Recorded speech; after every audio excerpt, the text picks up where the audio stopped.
y le agradecemos también por esta paciencia. Es algo que, bueno, son compromisos en todo caso de la radio, pero gracias a Lenin por acompañarnos esta mañana. Buenos días, buenos días. Muchas gracias por este espacio. Siempre es un placer atender los requerimientos de I-99. Gracias, Lenin, nuevamente. Bien, la semana pasada tuvimos aquí a, eh, caramba, la economista Cecilia Castro.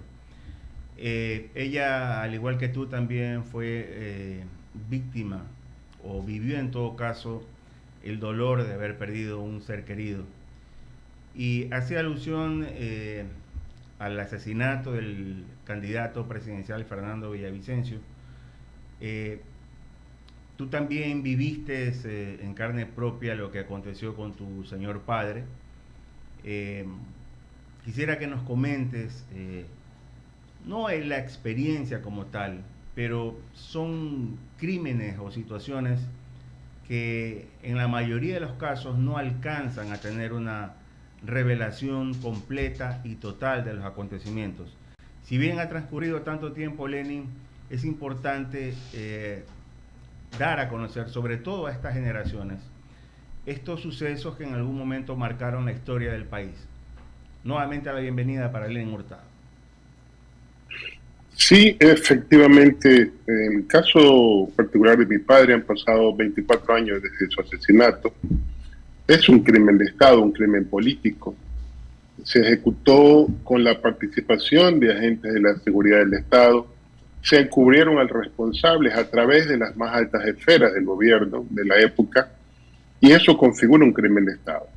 Y por lo tanto, de acuerdo a la experiencia de la región, hablo de Chile, hablo de Argentina, hablo de Paraguay, de Brasil, donde quiera que se hagan dado crímenes de Estado, es muy complejo llegar a los responsables intelectuales, porque justamente cuentan con la connivencia de los aparatos estatales.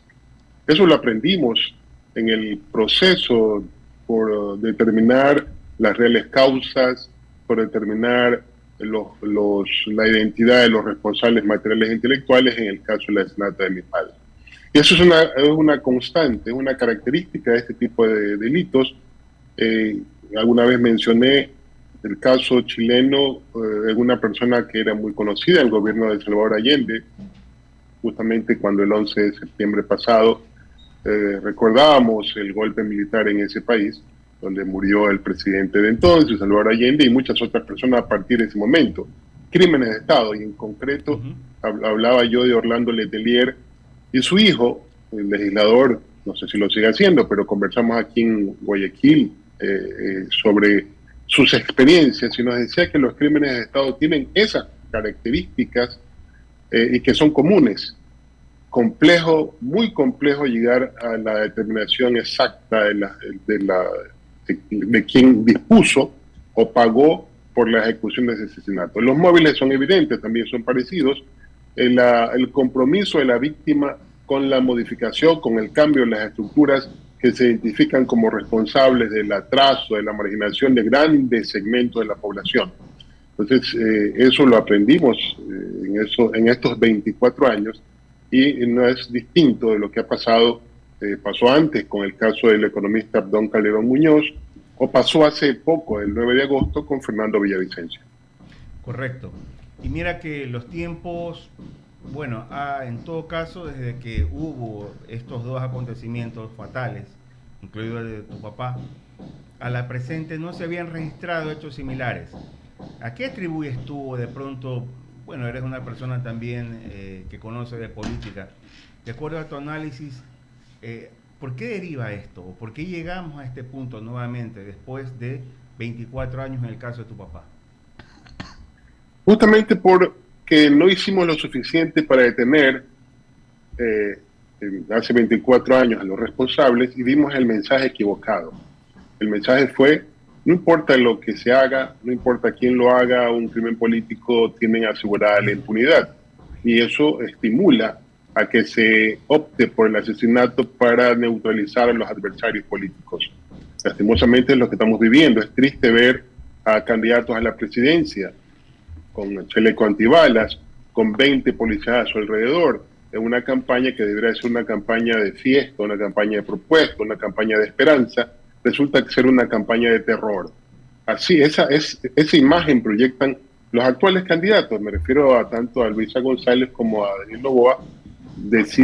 Leía una reseña ayer de su seguridad, y cada uno cuenta con por lo menos 25 policías más allá de la seguridad que personalmente puedan proveerse. Y eso, insisto, es terrible. Eso es una especie de radiografía del estado en que se encuentra el país, en todo nivel. Cuando alcaldes son asesinados, funcionarios municipales son asesinados o amenazados, empresarios son secuestrados, nadie está a salvo, ni nadie en el país ha sido inmune a los embates de la criminalidad. Hemos sido directa o indirectamente víctimas de la criminalidad, y eso es consecuencia, insisto, de la poca o nula reacción estatal frente al crimen organizado. Pasó hace 24 años con mi padre, sigue pasando ahora, lastimosamente, cada vez con mayor intensidad, y en la actitud de, no sé, de mirar hacia otro lado, de falta de liderazgo en el país para enfrentar con contundencia esto que nos afecta a todos y cada vez con mayor fuerza. Una más de mi parte, Lenin, antes de darle paso a Ramiro Cepeda. ¿Ecuador en estos momentos es un estado fallido a tu criterio? Si no lo es, todavía estamos camino a hacerlo, justamente por lo que vivimos. Es que ya da terror escuchar las noticias cada mañana, porque no solamente por lo que pasa, sino por lo que le afecta durante todo el día lo que escucha al principio del día. Entonces, es terrible. Si no es un estado fallido, insisto en ello, estamos muy cerca de serlo si no hacemos lo que se debe ya para evitar seguir transitando ese camino. Correcto, continúa Ramiro Cepeda. ¿Qué fue, Lenín? ¿Cómo te va? Ramiro, un gran gusto. El gusto es mío. 9 de diciembre del 78, 17 de febrero del 99. Yo voy a agregar una fecha más, 24 de mayo del 81 y 9 de agosto del 2023. El asesinato de tu padre sucedió en el gobierno del presidente Yamil Maguad, justo antes del feriado bancario. Esto era un febrero, a las 2 semanas venía el congelamiento y feriado bancario. Tú dices que no se ha logrado llegar a los actores intelectuales, pero sí lo catalogas como un crimen de Estado. ¿Por qué? Nunca he conversado este tema contigo y creo que es un momento importante ya cuando las pasiones se han puesto a un lado, el dolor ha sido un poco aplacado por el paso del tiempo y quedan elementos para verlo sin pasiones y más con objetividad y razón. Sí, Ramiro. A días del asesinato de mi padre, como recordarás, se constituyó la Comisión Especial de Investigaciones con participación de la Conferencia Episcopal, de organismos de derechos humanos, de los familiares de las víctimas, por supuesto, del Congreso Nacional. Esa fue la conformación de esa comisión, justamente para garantizar la objetividad en el trabajo de supervisión o de investigación.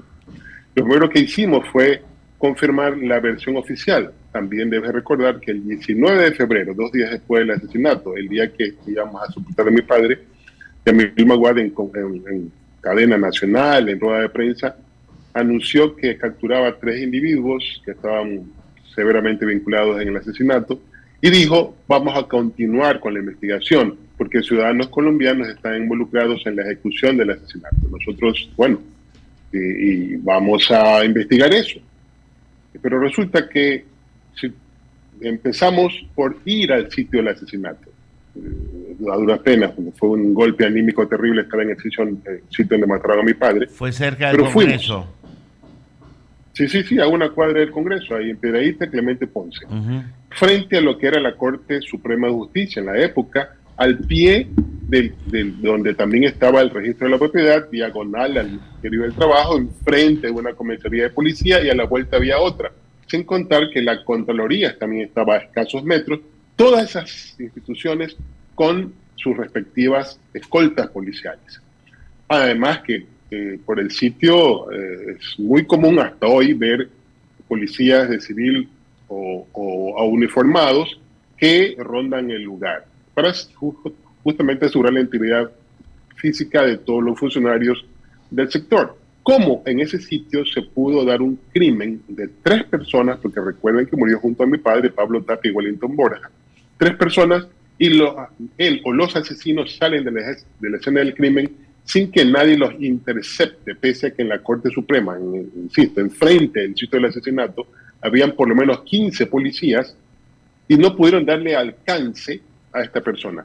Y una persona que estaba en la comisaría al pie del sitio del asesinato sale y ve que el asesino abandona el lugar no a precipitada carrera o en moto, como pasa en los actuales momentos, sino con un trote suave, como quien va seguro de que nadie lo va a perseguir o apresar. Eso es un primer indicio de la participación o connivencia de esta mente de seguridad. Luego, cómo el informe policial estuvo tan mal hecho que no pudimos llegar a otra conclusión de que estaba orientado a la impunidad, a enrarecer la investigación para evitar que demos efectivamente con los responsables intelectuales. Y puedo seguir citando casos, solamente citaré uno más. Fuimos a Colombia y conversamos con el fiscal general de ese país, un personaje de enorme poder en la estructura jurídica de Colombia, y también conversamos con el comandante general de la policía, del DAS. Ninguno de los dos, los dos dijeron, vamos a iniciar una investigación porque ustedes los están solicitando, ustedes, y conocimos por los cables internacionales el asesinato de su padre, pero el gobierno del Ecuador no nos ha pedido ninguna colaboración, ninguna. Tenía que haberlo hecho, por supuesto, a la fiscalía, dijo el fiscal general. Aquí no ha llegado ningún pedido del gobierno ecuatoriano para que contribuyamos en la investigación, siendo que ciudadanos colombianos supuestamente habían llegado aquí, tomó atrás a mi padre, y lo mismo dijo el comandante de la policía. Y no basta con eso, recordemos que se mencionó a Carlos Castaño como responsable. Carlos Castaño, si se recuerda, era el jefe de las Autodefensas Unidas de Colombia, los paramilitares que eran responsables de la muerte de miles de personas en ese país. Y no era él quien iba a negar una más. Y él dijo directamente, nosotros no tenemos nada que ver. Entonces, ¿por qué se pretendió desviar la atención? Entonces, evidentemente, estamos hablando de proteger a altos funcionarios del gobierno de los que mi padre se había iniciado una investigación relacionado a los vínculos de ese gobierno con el narcotráfico. Y lo hizo porque la policía lo estaba haciendo también. La Policía Antinarcóticos de Manabí había iniciado una investigación en contra o alrededor de las actividades de la familia Ceballos Balda en Manabí. Y recordemos también que este personaje había sido nombrado por el gobierno de Maguad como embajador del Ecuador en México. Entonces, todo eso nos llevó a concluir serenamente, objetivamente, que se trató de un crimen de Estado. Y con nosotros coincidieron, por ejemplo, Amnistía Internacional, la Unión Mundial de Parlamentarios, la Asociación Americana de Juristas y un larguísimo etcétera, además de las organizaciones de derechos humanos nacionales, desde luego, hasta la Conferencia Episcopal representada en la Comisión de Investigaciones, concluyó con nosotros, con todos los demás comisionados, que se trató de un crimen de Estado. Bueno, hacer el recuento, Lenín, y déjeme pasarlo a otro escenario antes de concluir la entrevista. Usted es un hombre de izquierda y estamos enfrentando en próximas semanas un dilema electoral entre dos posiciones. ¿Cuál es la posición de Lenín Hurtado Angulo? Querido amigo, hombre de derecho, hombre de izquierda, hombre sereno, hombre inteligente. Y por favor no me diga el voto nulo ni el voto blanco, porque si bien esa es una expresión legal, no termina siendo democrática, porque al final de cuentas uno de los dos va a gobernar. Sí, nosotros, hablo como partido, se optó por ninguna de las dos opciones, eso ya es público. Personalmente, dijo, dentro de la estructura partidista, dije, las únicas dos opciones posibles no incluyen la candidatura correísta. Eso lo dije y lo mantengo hasta ahora. Las dos únicas opciones posibles: votar por el bueno por conocer, porque el malo conocido ya lo hemos vivido y lo hemos padecido. Y para nosotros esa no es una opción. Para mí no es una opción. Así que no termino todavía de resolver si opto por el bueno por conocer. Por el bueno por conocer, insisto, porque la otra opción para mí al menos no es válida. Ya hemos vivido y padecido lo que ocurrió en el país en ese periodo y al menos personalmente no creo que debamos volver a experimentarlo. ¿Qué aspirarías del bueno por conocer, Lenín Hurtado? Bueno, que enfrenten la coyuntura, porque año y medio no le va a alcanzar para más. Estamos de acuerdo. ¿Y qué sería lo principal para ti? Seguridad. Ya. Eso es que la vida es el principio de todo lo demás. Si no puedo vivir, no puedo trabajar, no puedo estudiar, no puedo producir, no puedo hacer nada. Entonces, que el nuevo gobierno, sea cual fuere, enfrente la coyuntura en ese año y medio para, por ejemplo, retomar el control de las cárceles, que no sean las oficinas de los grupos de delincuencia organizada, porque son sus oficinas, desde ahí despachan, desde ahí disponen, desde allí y viven mucho más seguros allá adentro y mucho más relajados allá adentro que afuera. Ahí tienen sus fiestas, tienen sus comodidades, tienen sus emprendimientos, entre comillas. Entonces, si recupera el control de las cárceles, purga la fuerza pública de los malos elementos, porque hasta ayer escuchaba que un policía activo era parte de una banda de secuestradores. Si hace eso en ese año y medio, yo creo que habrá cumplido con esa fase de transición a un gobierno que ya defina políticas públicas para enfrentar la criminalidad desde la inversión social, no solamente desde la represión que es necesaria en la coyuntura, pero que en el mediano y largo plazo no puede dejar de pasar por la inversión social agresiva para cortar el oxígeno. Hablo de los jóvenes que recuperen la esperanza en su proyecto de vida y desoigan los llamados de la criminalidad para optar por el facilismo de enriquecerse mediante el crimen. Entonces, eso es lo que yo aspiro del próximo gobierno, cualquiera que lo presida, que enfrente la coyuntura de la forma como he descrito brevemente. Lenín, agradecerte, y siempre yo respeto al que piensa como izquierda, aunque no comparta muchas cosas de esa línea de pensamiento, pero respeto al que piensa así y vive así. Y tú eres un ejemplo de eso, y quiero agradecerte por habernos atendido hoy en la mañana en I99. Que tengas un buen día, Lenín. Gracias, Ramiro. Un gran abrazo a la distancia. Bien, abrimos el espacio a las menciones publicitarias Bolo y decimos: estás buscando el lugar perfecto para vivir.